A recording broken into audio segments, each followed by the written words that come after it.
Greetings. Greetings, friends. Welcome to our Sunday sit.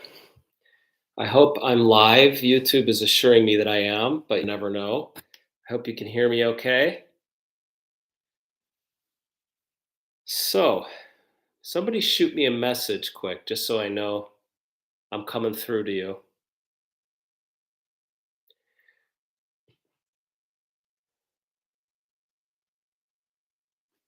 Hmm.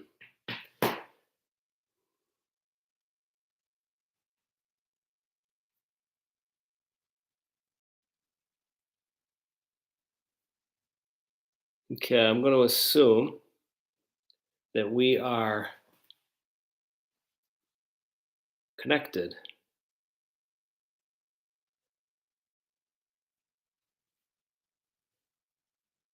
It says the chat is disconnected. I'm not sure why it says that, but okay. Oh, here we go. Good. Okay, thanks, guys. Appreciate it. Hello, Ryan. Hello, Patrick. Hello, Air Wubux. Hello, Matt M. Welcome, my friends, and everybody else that's here.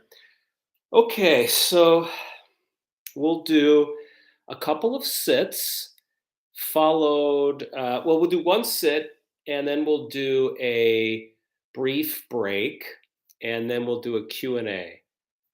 So I'm glad you all are here. So take your seat now, if you will. You don't have to sit cross-legged.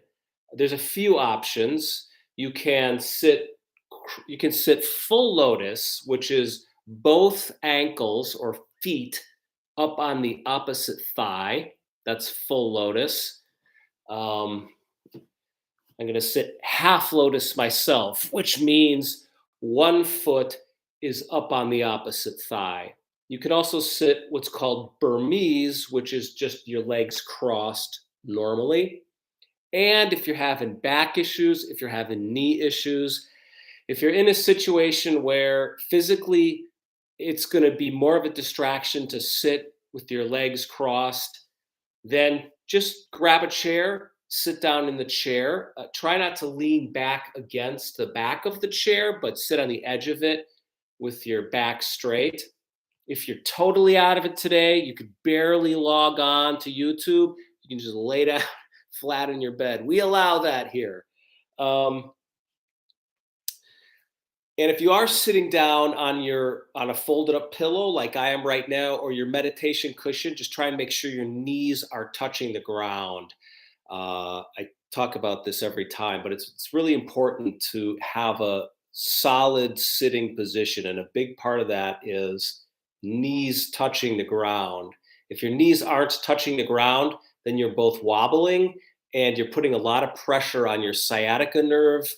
And long term, or even semi long term, you're going to develop horrible sciatica pains. That sciatica is the nerve that runs through the bottom of your thigh. I forgot, like the hamstring area, and it runs up into your back. And a lot of sitters have problems with that. So you just want to make sure you take a solid sitting position. Okay. And I recommend maybe not facing your computer. Once the sit starts, I'm going to turn away. So you don't want to be looking at this screen. Okay. So once you've taken your sitting position, relax, take in a few breaths. When we breathe in Zazen, as opposed to breathing in the chest, which is what you do when you're scared, you want to breathe into your diaphragm, which is down lower. The Japanese teachers I've worked with call it the tanden or the hara. And it's suffice to say, you can do more research on this yourself. I don't want to go into the tanden and hara breathing now, but it's suffice to say it's lower, deeper breathing. And don't think about it too much. I get people asking me sometimes, you know, I did this when I first started. Let me put it that way. I was putting my focus and attention into my hara or my tanden or my diaphragm, and I was having trouble breathing because it was like I was psyching myself out almost by thinking about it too much. So you want to breathe deeply but naturally. That's the best way to put it. And one thing that my Zen friend Keegan has told me is, on that final third of the breath, the exhale, maybe give a little bit more to the exhale. And then that final third of the inhale, maybe give it a little bit more. And of course, the breathing is really important in the zazen that we do. And I was taught, and this is another thing that you can get hung up on, that I got hung up on. So I'm just offering this as something that you can file away as information. But I was taught that when you do the exhale completely, then the inhale comes naturally. Do the exhale completely, and the inhale comes naturally. And you know, there's a teacher, Zen teacher, Shoto Harada Roshi, that I've had some ancillary contact with, and I've been interested in some of his teachings. He talks about how, there's a reason that we give this instruction on breathing. It's not to make us feel unnatural when we're sitting with our breath, but because normally we're breathing unnaturally. We're breathing shallow breaths that aren't deep and aren't full. So that's the breath situation. I'm going to turn away from the computer now because I'm going to do some more instruction. So just relax your shoulders when you take your seat. Please relax your shoulders. I find my shoulders are very tense a lot of the time, and I can literally drop my shoulders down a little bit further. Um, you can get a natural pivot in your hips. So if you're sitting on a cushion, if you pivot your hips, then you will naturally, your body will your knees will touch the ground.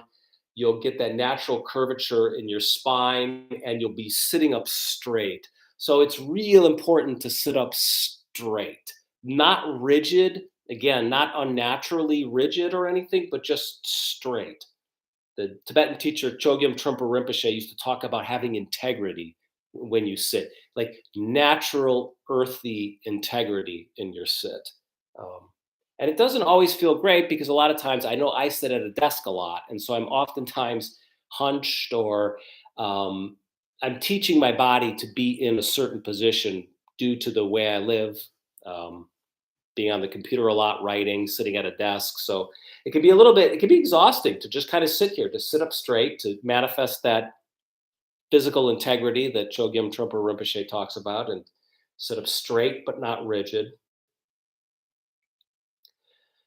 So after you let your shoulders relax, your chest relax, please let your abdomen relax. I carry tension in there, so I find that place frozen a lot. It's just kind of frozen, just kind of poised, as I go through my day, and maybe it's my stomach is waiting to take blows or something. I don't know what it is, but I find I gather tension there. So you breathe into that and relax. That get your fat belly, Buddha belly going. Let that energy out. Let your chest relax.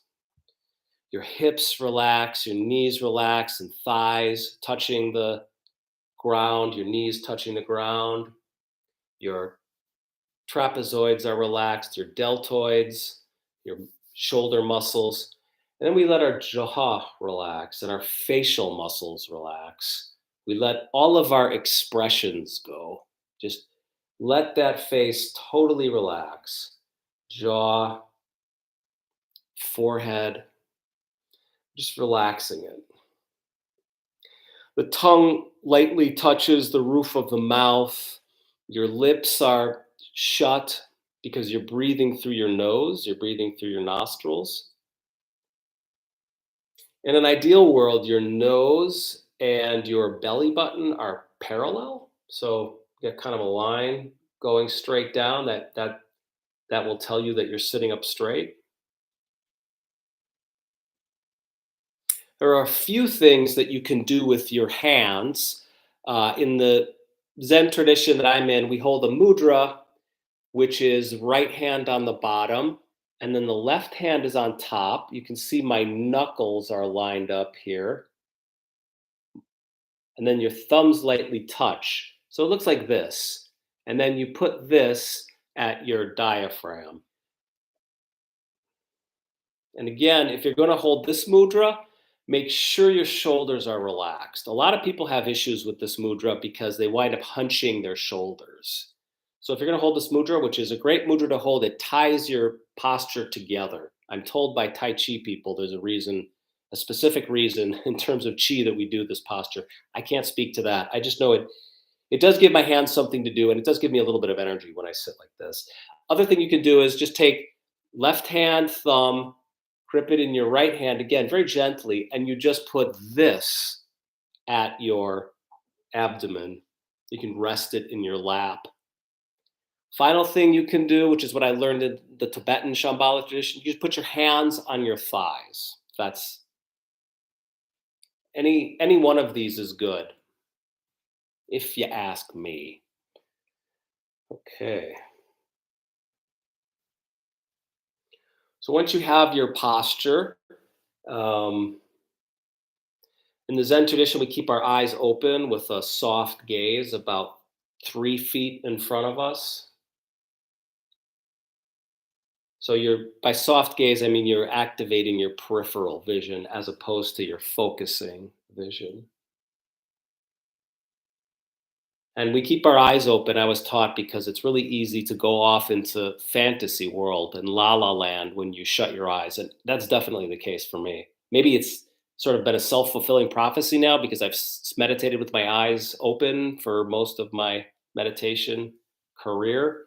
But I find that if I shut them, I really space out. I space out a lot. So we include and allow the whatever's going on in the room, we include it in our sit. And so there's a teaching also in keeping the eyes open, but not fixated and focused. Just open, soft gaze in front of you. Okay, you can see there's a lot of instruction on the body because that's what this is a the posture is important. Um, so I know I repeat this every time we do these sits, but I don't know, it never gets old for me. um, to relearn to hear it again and again. It's almost comforting to hear about the physicality of the posture. One thing I've been realizing lately with my Zazen meditation is that I like all I have to do is sit down on the cushion, take the posture, which is all those things that I just told you about knees touching and upright sitting position, eyes open, etc. All that stuff. I take the posture, and then there's one last muscle that I have to work or use, which is the brain. And the brain pays attention, whatever the attention is. I don't know what that is. I guess it's the mind. It's something. So I'm sitting and giving my attention to the breath. That's all I have to do. Take the posture and then do something with that attention. And then zazen happens. So I don't sit. I can't sit. I don't know how to sit. I'm sorry. I don't. All I can do is pay attention to the breath. So give my attention to the breath and to the posture. So again, in the Soto tradition, they call it shikantaza, which translates into just sitting. They don't even talk about breath. It's just sitting. Okay, but if you want a helpful tip, part of focusing for me and not letting my mind wander is just to pay attention to the breath and the posture. Basically, posture, breath. So the mind is going to wander. I don't know why it does that, but it does. It gets scattered, it goes. And then, oh, I became aware of it. That's amazing.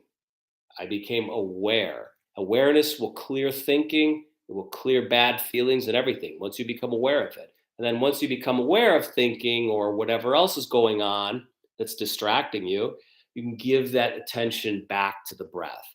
And then if you're doing this, you're doing zazen, you're doing meditation. Sorry, long explanation for a very, very, very simple practice. But I did want to bring that up because I have found that to be so helpful lately. Like, no pressure. You just do your job. Your job is to take the posture and to hold attention as much as you can to that posture, to that breath, not getting off in la la land, following thoughts, indulging them, and also not being rigid about thinking, but just paying attention to this posture and breath. And then Zazen happens. Whatever happens is Zazen. So it's not up to you. It's not your responsibility to make meditation happen. You just do the posture and the breath. Okay. I think that is everything I wanted to say. I'm going to set my alarm now and we'll sit for, let's see, 24 minutes. And we'll take a 5-minute break, sit for another 24 minutes, and then we can close with some Q&A stuff. So the sit will begin now.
Okay, so we'll take a 5-minute break now. You can stretch out, stand up, stretch your legs, and go to the bathroom or whatever. And then we'll do another sit, and then we'll have a Q&A.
Okay, so we'll start our second sit now. One thing I would say is if you're sitting cross legged, you can change the cross of your legs now. Um, I usually favor, even unconsciously, putting my right leg over my left leg. So now I'm going to cross the other way with my left leg up over my right leg.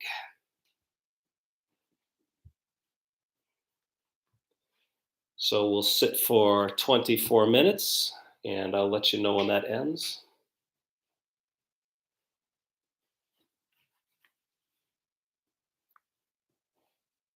And we'll start right now.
Okay, thank you. You can get up and stretch a little bit if you need to. Um, I just had a couple things, maybe three things that occurred to me that I want to share with you. If you have any questions or comments or anything you want to share, you can just type them out in this little chat that we have here while I'm talking. Okay, there were three things I wanted to bring up. The first thing was I mentioned sitting with your legs crossed, sitting on a chair, laying down even, but I forgot to mention a position called seiza, which is kneeling. So you can also do the seiza position. So usually this would be if you have the meditation cushion, you put it between your legs and you kind of sit down on it. This can be helpful for knees and back, depending on what your physical issues are with knees and back. So seiza, kneeling is also an option in the Zen tradition. The second thing I wanted to bring up was maybe just um, a little bit more on this. I don't know, kind of this idea of not trying really in meditation that I brought up earlier. So I'll just expand on it a little bit because something came to me. Um, we were doing an archery workshop once. I forget if it was here at the in Vienna or at Mount Baldy Zen Center, but we were hosting a workshop for people who are doing archery. And the woman was explaining how to do archery. So, I to be totally honest, I don't remember a thing that she said about the nuts and bolts of archery, but I do remember an insight she gave me. And actually, she was in the military for a while out here in Europe, and this is where she got this um, training from, or it informed her training. So somehow this is a combination of military training and some Zen archery stuff that she had done. But I was, drawing the string back to shoot the arrow, and she kind of corrected my form a little bit, and and then she was asking me about my attention, where my attention was going, and she said, "Oh, you're trying to hit the bullseye. You're trying to hit the target." And I said, "Yeah, right." I thought that was the point. And she's like, "Well, how are you going to do that? How are you going to hit the bullseye?" And I was like, "Well, I'm gonna try and get my aim right and my posture right, and I don't know, I'm just aiming for the bullseye. I'm looking at it." She's like, "Yeah." She's like, "You can't hit the bullseye. Don't try and hit the bullseye."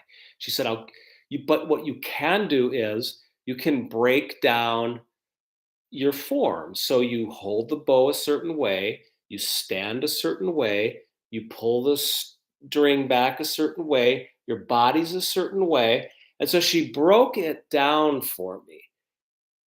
It was very helpful. She said, "You never think about hitting the bullseye.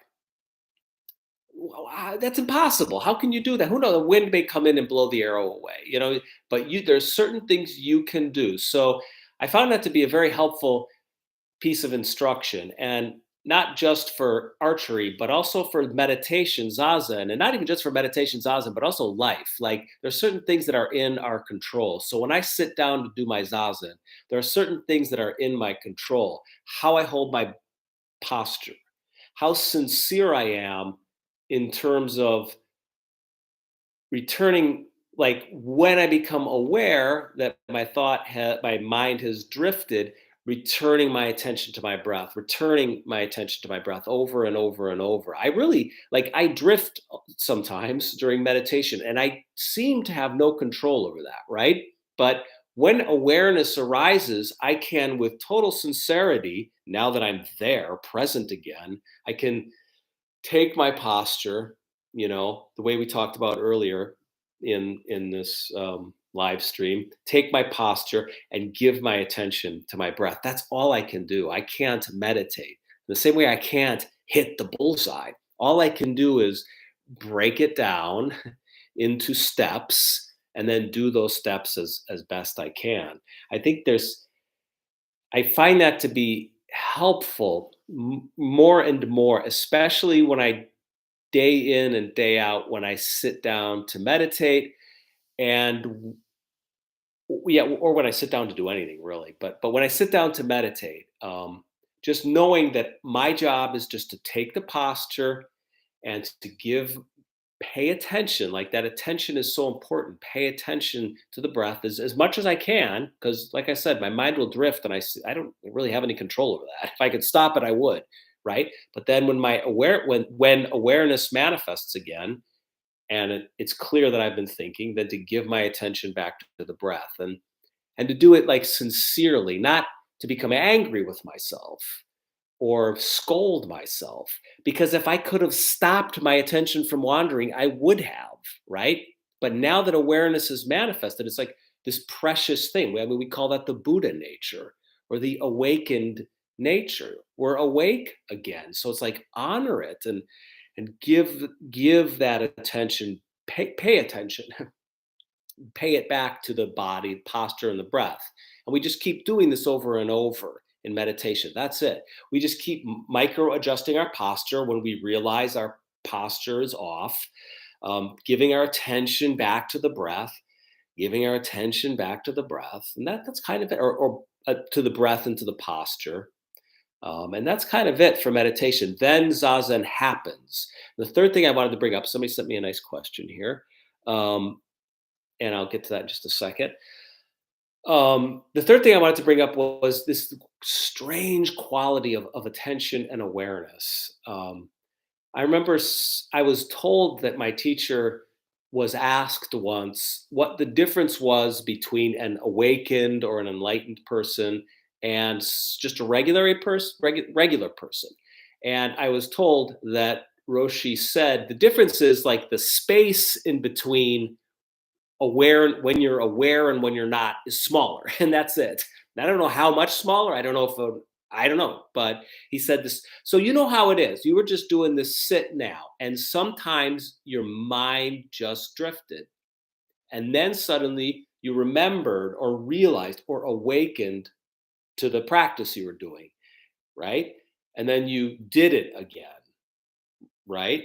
And then suddenly, 2 minutes later, 4 seconds later, you realized you were drifting, and then you kind of awakened to the practice again. So what this person told me Roshi was suggesting is just the space between those awakened moments is much smaller, which I thought was kind of interesting. Again, like, yeah, this awareness, we all manifest this Buddha nature. We all manifest the same awakeness that the teacher manifests. It's just according to my teacher, with this story that someone told me, repeating it secondhand, the distance between those moments of awakeness are smaller. Um, yeah. Okay. Let's see. Marco Santagata has written to me. Thank you. Okay. Thanks for doing these sits. I have a question about focus. My mind tends to wander from thought to thought. That's weird. I've never experienced that. Yes, my mind does too. Yeah, that's what it does. Is this okay as long as you don't engage in each one? It feels like I'm doing it wrong. I know it really does. It really does. So I think we've been kind of just talking about this here. I mean, I'm just kidding. I'm not making fun of you. I mean, yeah, it's torture. It's torture. It can be torturous to sit, and you're so sincere and you want to do it.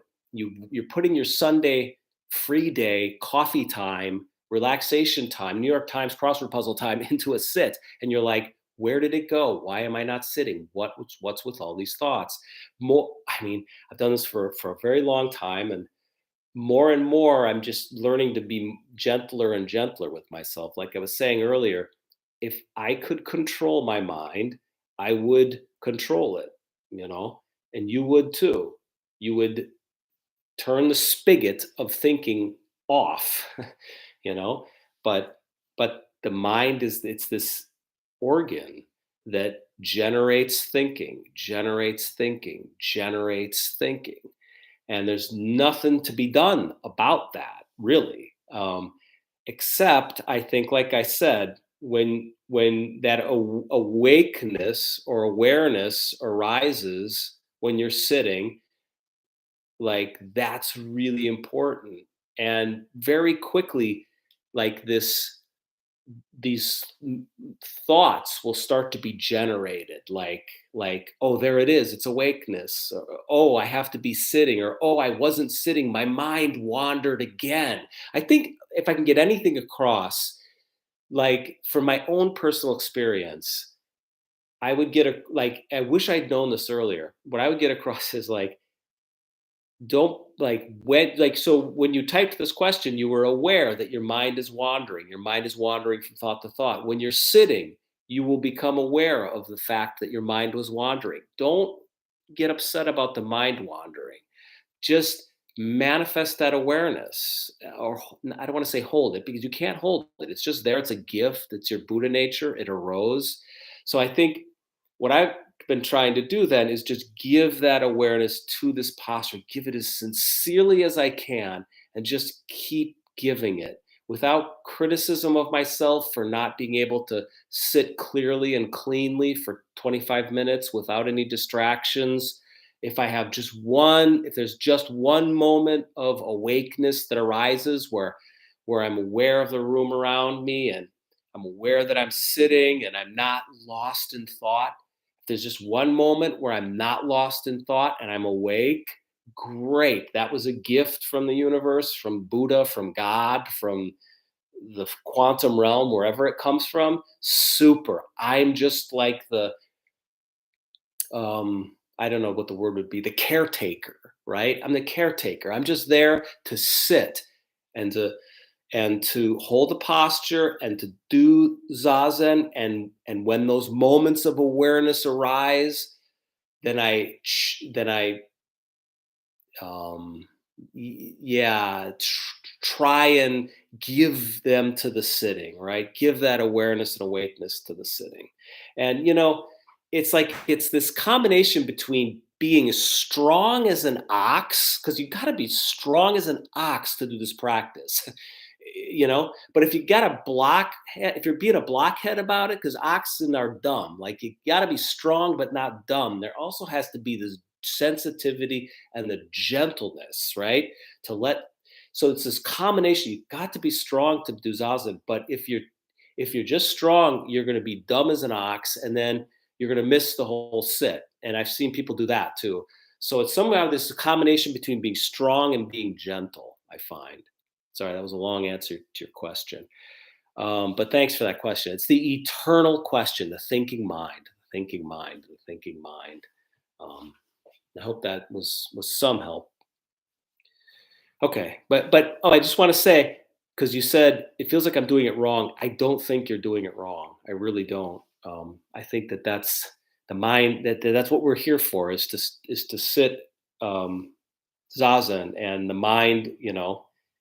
You're not doing it wrong. Just because it's uncomfortable, you're not doing it wrong. So just come to the sit with some humility.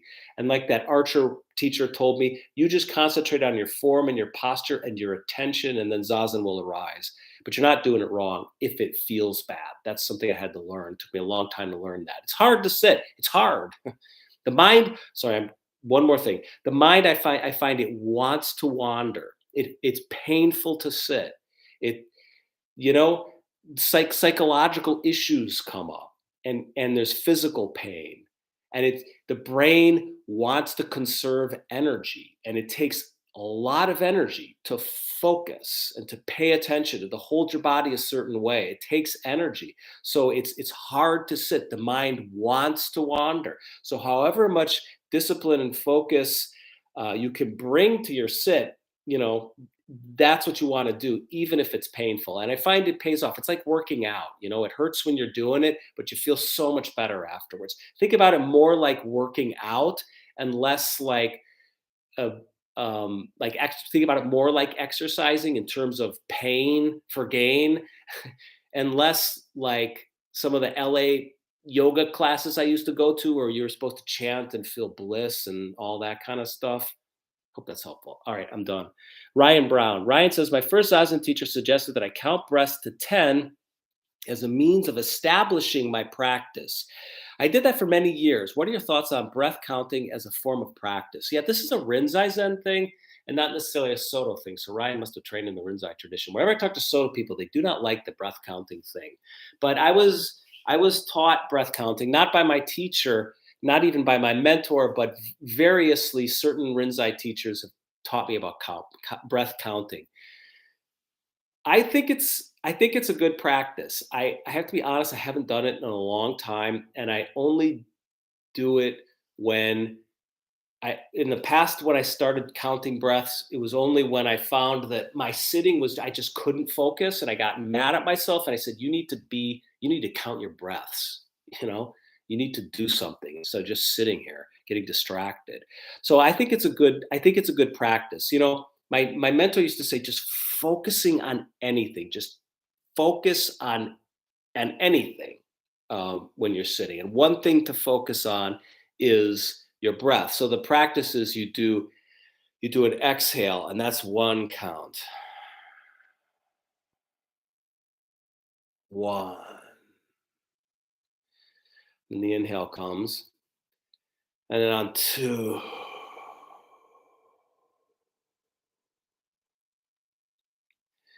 And inhale comes. And then three. And it's a way of putting your mind on something. So Marco's question was like, my mind wanders. Well, here's something you do. You give it to this counting. Now, the way I was taught was, first of all, you don't count forever. You just count to 5 or 10, and then you start over. But if your mind, and I shouldn't say if, when your mind wanders in there, then you have to start over. So then you start over again, one, two, three, four, five. And if you can hold your attention to the exhale, and the inhale comes, and then hold it again, that's your second count, and then the inhale comes. You're still holding it. If your mind wanders, then you start over. I found with this, I got a little bit irritated with this practice because I found that it becomes a competition, and it becomes you're trying not to wander, and then you're just absorbed with the practice instead of doing it. So I think it's really good to count breaths as a way in. And it.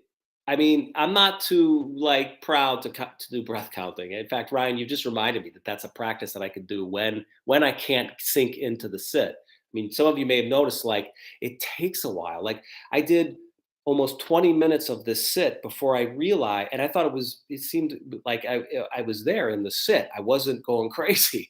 But then I suddenly about 20 minutes in, I sunk deeper into the sit and I realized I hadn't been paying attention at all, really, because I knew this deeper focus came, right? So, um, there are different levels and qualities of attention. And one way to go right into a sit and to take it seriously and to do something in the sit instead of sort of waiting for it to happen is to do that breath counting practice. Um, okay. Okay. Marco says, thank you so much. Great answer. I do beat myself up a lot during this practice. I know, I know. Sometimes it feels like that's all you can do because it's like it's not happening. The Zen isn't happening. What am I doing wrong? I mean, I did that. Yeah, I still do that. You do that. It's hard to sit. It's hard to sit and do nothing with focus and clarity. Um, but he said, I beat myself up a lot for not being thoughtless in total satori. Well, one thing I was taught was to do something with your mind. That's one of the things I like about Rinzai Zen is it's proactive. It's like give your attention because I never knew how to be thoughtless. How do you be thoughtless? That's a thought, like having the thought of being thoughtless. There's always something going on in your head. But the word Zen translates as single pointed concentration. And there's a reason that we have that word as our practice single pointed concentration. You're concentrating, focusing, paying attention, giving attention, gathering those scattered energies of the scattered mind that doesn't want to focus on something. It wants to let the energy. I noticed this about my mind today. It wants to keep getting distracted because it's hard to focus. It's painful to focus. Like I said, it burns a lot of brain calories to focus.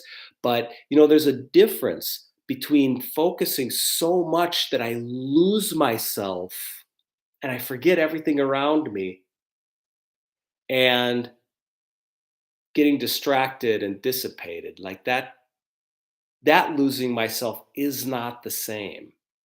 Oh, it's an hour and 30 minutes. Speaking of losing yourself, maybe we'll close on that. Maybe we'll close on that. Like there's really is a difference between like losing yourself in one single point and kind of letting all that energy dissipate and kind of letting your mind wander and kind of not being fully present and losing yourself that way. There's a difference there. But what we do in Zen again is that single pointed concentration, and you die into that point. My monk friend used to say it's like he would say, pay attention to that point where the like that single point where the out breath ends and the in breath begins, or where like one moment ends or and another moment begins, like that space between birth and death. Like he said, that's the seed of the universe, which was kind of interesting. It wasn't a Zen thing he was telling me, it was a Vedantic Hindu teaching. But I thought that was kind of interesting. And sort of that's what we're doing in this practice. I think is yeah, we're finding that point where birth and death are the same. The birth and death, the beginning and the end of this moment and the next moment, or the in breath and the out breath, like where they meet. Okay, gang. Thank you. Thank you so much. One last thing. I think one of the reasons I don't think two sits like this are like that life changing necessarily, but I find, and the reason I do these on Sunday with you guys is because I find it sets the tone for the week. So now every day I'm going to sit, even if it's just for 5 minutes. I'm making a commitment to sit. Usually it's between 20-25 minutes, but even if it's just 5 minutes on my pillow, I make that commitment. And I find it's nice to do a sit like this with you at the beginning of the week because it sets the tone for my practice for the week. And that consistent practice is really important. Just telling myself I'm going to do it gets me into a meditative zazen type state of mind throughout the week. Okay. I've wasted enough of your time. Thank you. Thank you so much. We'll see you next time. And thank you for being patrons and supporting my work there. I appreciate it. Ciao.